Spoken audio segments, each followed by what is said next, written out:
Hello friends, welcome to कलम दवात। आज के इस वीडियो में हम लोग पढ़ने वाले हैं गांधीयन एरा।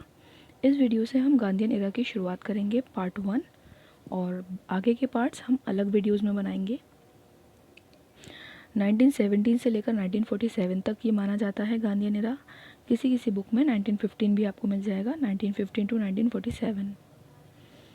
सबसे पहले बात करते हैं गांधी जी की डेट ऑफ बर्थ की, 2 अक्टूबर 1869, जिसे हम इंटरनेशनल नॉन वायलेंस डे के रूप में मनाने लगे हैं 2007 से। बर्थ प्लेस है गुजरात।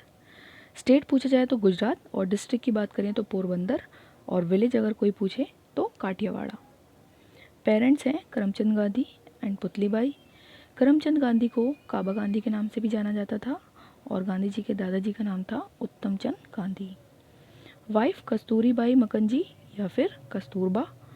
बेटे थे हरीलाल, मनीलाल, रामदास और देवदास। जमुनालाल बजाज या राय बहादुर जमुनालाल बजाज को गांधी जी अपना 5वां पुत्र मानते थे, तो ये नाम भी आप याद रखिए। टाइटल्स की बात करें अगर, तो जो सबसे इम्पोर्टेंट और सबसे बड़ा टाइटल गांधी जी को मिला महात्मा का, वो दिया था रविंद्रनाथ टैगोर ने, और रविंद्रनाथ टैगोर को गुरुदेव का टाइटल दिया गया था महात्मा गांधी के द्वारा। बापू जवाहरलाल नेहरू ने कहा था गांधी जी को, और जवाहरलाल नेहरू को गांधी जी ने चाचा कहकर बुलाया था, इसलिए हम जवाहरलाल नेहरू को चाचा नेहरू भी कहते हैं। खान अब्दुल गफ्फार खान बाबा मलंग कहते थे गांधी जी को, और फादर ऑफ द नेशन कहा था सुभाष चंद्र बोस ने। सिंगापुर में अपने एक रेडियो भाषण के दौरान सुभाष चंद्र बोस ने, ये भाषण हो रहा था 4 जुलाई 1944 को, तो गांधी जी को इन्होंने फादर ऑफ द नेशन कहकर पुकारा, और उसके बाद से ही गांधी जी को ये उपाधि दे दी गई फादर ऑफ द नेशन की। हाफ नेकेड बैगर कहा था विंस्टन चर्चिल ने, जब Gandhi ji second round table conference attend करके या उसे छोड़कर वापस आ रहे थे, पैलेस की सीढ़ियाँ उतर रहे थे, तब विंस्टन चर्चिल ने उनको हाफ नेकेड बैगर या अर्धनग्न फ़कीर कहकर पुकारा था। ये क्वेश्चन भी कई बार पूछा जा चुका है। और ट्रेटर बैगर या देशद्रोही फ़कीर फ्रैंक मॉरिस ने कहा था। न्यूज़पेपर, गांधी जी ने न्यूज़पेपर यंग इंडिया, ये न्यूज़पेपर जो निकाला था 1919 में, ये इंग्लिश में था, इंग्लिश भाषा में, और नवजीवन भी 1919 में ही आया था, लेकिन ये गुजराती भाषा में था। नवजीवन गुजराती और ये इंग्लिश, लैंग्वेज भी याद रखिएगा। हरिजन पत्रिका आई थी 1933 में, और ये हिंदी भाषा में थी। ये 1932 में जब पूना पैक्ट हुआ था गांधी जी और B.R. अम्बेडकर के बीच, उसके बाद 1933 में ये पत्रिका निकाली गई। साथ ही गांधी जी ने ये कहा था कि अब दलितों को कोई दलित नहीं कहेगा, बल्कि हरिजन कहकर पुकारेंगे। हिंद स्वराज 1909 और माई एक्सपेरिमेंट विद ट्रूथ, ये 2 किताबें हैं। My experiment with truth Gandhi ji की आत्मकथा है, और हिंद स्वराज गांधी जी ने खुद भी लिखी थी, और इसमें कुछ और लोगों का भी कंट्रीब्यूशन था, जैसे महादेव देसाई गांधी जी के पर्सनल असिस्टेंट थे, पर्सनल सेक्रेटरी। और अगर आप दूसरा नाम पूछें तो वो प्यारेलाल थे। तो कहीं क्वेश्चन में अगर आपको महादेव देसाई नहीं मिलता है तो आप प्यारेलाल भी लगा सकते हैं। इंस्पिरेशन, हालांकि गांधी जी पूरे वर्ल्ड के लिए एक इंस्पिरेशन रहे हैं, और उनकी इंस्पिरेशन क्या थी वो भी हम देख लेते हैं। गांधी जी इंस्पायर्ड थे लियो टॉल्स्टॉय से, जॉन रस्किन से और थोरो से। सिविल डिसओबीडियंस का जो सिद्धांत था, जो कॉन्सेप्ट था, वो थोरो से ही लिया गया है।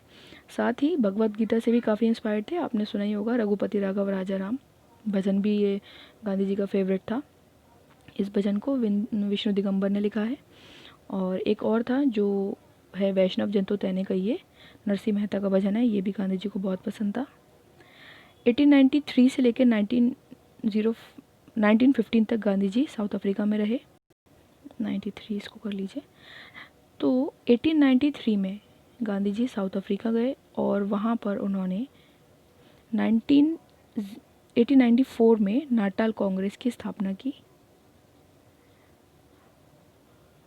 गांधी जी साउथ अफ्रीका में 22 सालों तक रहे, उसके बाद वो वापस आ गए भारत।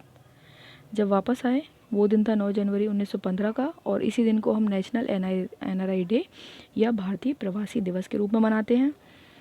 एक और दिन है गांधी जी के बर्थडे पर, जिसे हम इंटरनेशनल नॉन वायलेंस डे या अंतर्राष्ट्रीय अहिंसा दिवस के रूप में मनाते हैं। ये भी एक बहुत बड़ी बात है।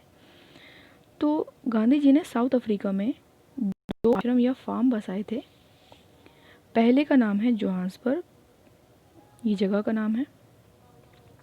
जोहान्सबर्ग में जो फार्म था वो था आपका टॉल्स्टॉय फार्म या टॉल्स्टॉय आश्रम, क्योंकि टॉल्स्टॉय से गांधी जी काफ़ी प्रभावित थे, तो उनके नाम पर ही उन्होंने इसका नाम रखा, और ये बनाया था 1902 में। एक और आश्रम बसाया था गांधी जी ने, वो था डरबन में 1904 में, और इसका नाम था फीनिक्स आश्रम या फीनिक्स फार्म। तो ये 2 भी आप याद रखिएगा। साउथ अफ्रीका में गांधी जी ने काफ़ी काम किया, उसको अगर हम पढ़ेंगे तो वो भी काफ़ी डिटेल्ड हो जाएगा। तो हम ये गांधी ने रहा है जो बहुत जल्दी जल्दी कवर करते हैं इसके, ताकि सारे इंपॉर्टेंट पॉइंट्स कवर हो जाएं। आगे की वीडियोस हमें अगले पार्ट में मिलेंगे। ये पार्ट 1 है, पार्ट 2, 3 जहाँ तक गांधी एरा चलेगा हम उसको कंप्लीट करेंगे। वीडियो अगर अच्छा लगा हो तो आप लाइक शेयर कर सकते हैं और चैनल को सब्सक्राइब कर लीजिए। आवाज़ आज थोड़ी ख़राब है, उसके लिए आई एम वेरी सॉरी।